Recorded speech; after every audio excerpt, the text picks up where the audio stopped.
గన్స్ని కిందకి దించండి. అగ్ని అక్కడికి వచ్చాడు. హే, మీరందరూ ఇక్కడికి ఎందుకు వచ్చారు? వెళ్ళిపోండి ఇక్కడి నుంచి. మేము ఇక్కడికి మీతో గొడవ పడడానికి రాలేదు. మాకు యుద్ధంలో ఆహారం సరిపోవట్లేదు, కాబట్టి మీ దగ్గర ఆహారం తీసుకోవడానికి వచ్చాను. ఇక్కడ మాకే తినడానికి ఏమీ లేదు, మీకు ఇలా ఇవ్వగలం. ఇక్కడ నుంచి వెళ్ళిపోండి. మీరు ఎంత చెప్పినా మేము తీసుకోవాల్సింది తీసుకుంటాం. నువ్వు చాలా స్ట్రాంగ్గా ఉన్నావు అబ్బాయి, మాతో పాటు వచ్చాయని కెప్టెన్ అడుగుతాడు. కానీ అందుకు అగ్ని ఒప్పుకోడు.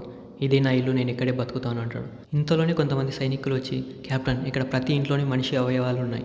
వీళ్ళు మనిషి మాంసం తినడానికి అలవాటు పడ్డారు. ఇలాంటి వాళ్ళ దగ్గర మనం ఆహారం తీసుకోవడం అంత మంచిది కాదని చెప్పి సైనికులంతా తిరిగి వెళ్ళిపోతుండగా కెప్టెన్ అగ్నిని అడుగుతాడు, మీలో ఎవరైనా గిఫ్టెడ్ పీపుల్ ఉన్నారా అని. అందుకు అగ్ని నిజం చెప్తే వాళ్ళని బానిసలుగా తీసుకువెళ్తారేమో భయపడి లేరు అని అబద్ధం చెప్తాడు. అప్పుడు కెప్టెన్ చెప్తాడు, నేను ఒక గిఫ్టెడ్ పర్సన్ని.